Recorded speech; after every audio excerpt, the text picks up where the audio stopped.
Welcome to our real estate channel. Welcome, Oksana. Your phone is ringing. Can this wait? Come on, Yes, it's not a client, so it can wait. All right. Okay. Let's start. I'm so sorry. Yeah, busy real estate. Busy everyday morning. life. Busy morning. Very busy morning. So how are you, Dorotka? I haven't seen you for a while. Yes, I have been busy, very busy. So it's summertime. Clients are still, hot and buying. And Oksana, you tell me a little bit more because you have more experience. You are more experienced. You've been doing this for 3 or 4 years now. Thank you for this credit, Dorotka. Now you put this pressure on me. She's like, let Oksana talk. Everyone is talking about this shift and how everything is changing. And I know that everything is changing every year in this area. During summertime, everyone is buying and selling, and then the market cools a little bit down before winter, and then picks up again in the spring, May. But people are talking about the crash. So I'll let you. Oh boy, this that. word! I hear this word crash like Yes. everywhere. Yes. I honestly have so many questions from my clients, Yes. from just my friends who even not considering to buy, just To keep the conversation because Exactly. you're a real estate agent and they want to know and they what's want to going on know, or yes. what's gonna be in the future. But I cannot guarantee anything. I don't think any one of us, Right. no matter how much we are Yeah. experienced, we can guarantee if something will happen or not happen. But based on our expertise and knowledge and listening to economists, we yes. can say that no, guys, crash is not coming. And we would like to, me and Dorota would like to tell you a little bit difference between the crash that happened in 2008 and the difference what is going on now, because we can definitely see some changes.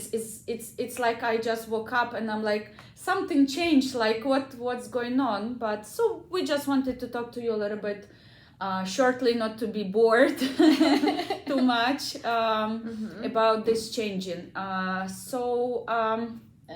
And also, like we were discussing before we went on this video, we got our cheat sheet. Sure.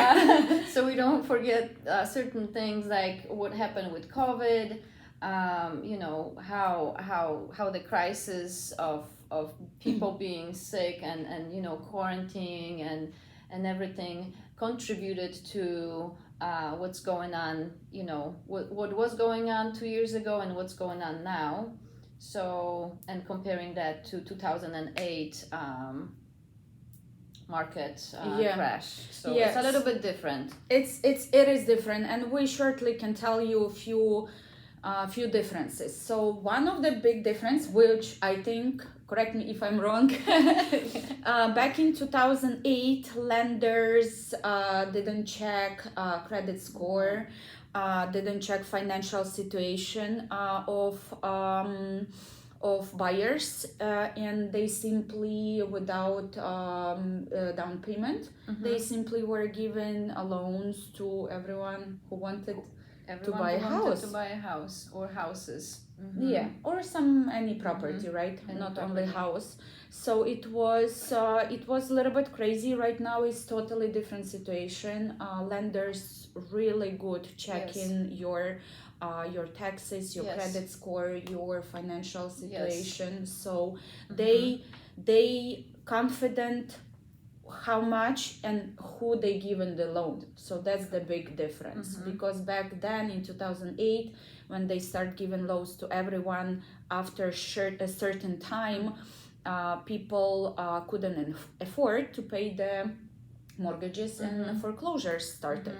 So as of right now, we don't see lots of foreclosure, like very little, honestly, very little. Yes, and also what I noticed, I don't know if you agree with me or not, but it's people, like banks are going more in towards short sales and working with the buyers, with the sellers, with people who are in default in paying mortgage. They are trying to work the way for them to be out. Like they don't want to foreclose. Like they really don't want to foreclose.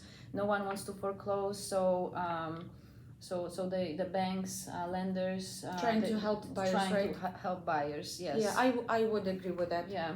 I think the next one, I think the new construction would be the topic. I think Dorota right now has bigger experience than me with the new construction. Yes. So I have a lot of clients coming and looking for homes, but especially in Northwest Indiana, new construction. And new constructions is growing for several reasons in Northwest Indiana. People are moving from what I've seen. I have a lot of clients coming from Illinois, and they already have jobs, or if they don't, they work remotely because of the opportunities that COVID created to work remotely, and also the extension of South Shore Line, the West Corridor. So the train it's expanding its railroads all the way to Dyer, Munster, going south to I-65. Yes, so it brings all the people from downtown, or people from Northwest Indiana commuting to Chicago downtown. What else? I was gonna say that there is a lot of millennials. Yes, talking about millennials, people who I would say are ready for adult life, right? Already who are getting married. Yes. And having kids, and of course having new house. So it's even in my opinion, even those people, those new generation millennials who is thinking this year is not good year to buy because interest rate is going up, they're gonna wait till next year or in the 2 years. But eventually, the demand is strong. So we shouldn't forget the main rule, I would say, supply and demand in real estate. So that's another biggest reason why 2008 and right now is different, because even if interest rate went up, the demand is still strong. Supply is still short. And it's not gonna change until supply and demand will be even, right? Level out. Yes, and going back to people moving, south from or moving from Illinois, Indiana, and the millennials. I have a lot of young people graduating, and being doctors, nurses, all the medical people coming to Northwest Indiana, because there is another thing that it's worth to mention. There is a $333 million hospital built in Crown Point. Wow. It's supposed to be high tech, top of the line, like I could compare to maybe Rush University, like those big hospitals in Chicago area. So that one is probably comparable. And I have clients, from medical field, moving in and buying, you new construction homes, townhomes, anything, in that area. So it's exciting. So I don't see market cooling off for a little bit. I think it's still in a high, demand.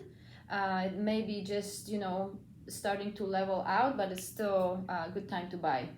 Yes, and honestly, my opinion, even those interest rates went up, the value of the houses didn't go down. No. It's just people who could afford, let's say, $500,000 house year ago, or even maybe half a year in certain areas, they simply cannot do it right now because the mortgage gonna be jump up, let's say, almost $500-800. It's just, you know, some examples.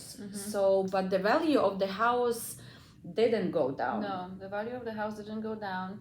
And like we were discussing, I don't know if it was today or the other day, about rentals, people who are renting. Yeah, another thing. Yes, that's what you were mentioning, that it's worth to let you guys know that if you are thinking of short-term rent, it's okay, but I would still consider, you know, if you are a long-term home buyer, I would consider buying that house instead of renting. So making it short, investing in real estate is always a good investment. We just have to ask smart questions. Yes. Talk to your accountant, talk to your lender, you know, building your Talk to us, building your equity in the house, you know, for over like 5, 6, 7, 8 years. It's always better than, you know, renting and spending that money on. And plus, monthly rents are going up. Oh gosh, it's just insane. It how is insane. In I can't speak for Illinois, but for Indiana, it's insane. It's, believe me, in Illinois, I believe it's even worse than in Indiana. It's just, you know, remember that when you pay in the rent, you pay in 100% interest rate to lender. So you pay off his mortgage. Yes. Why?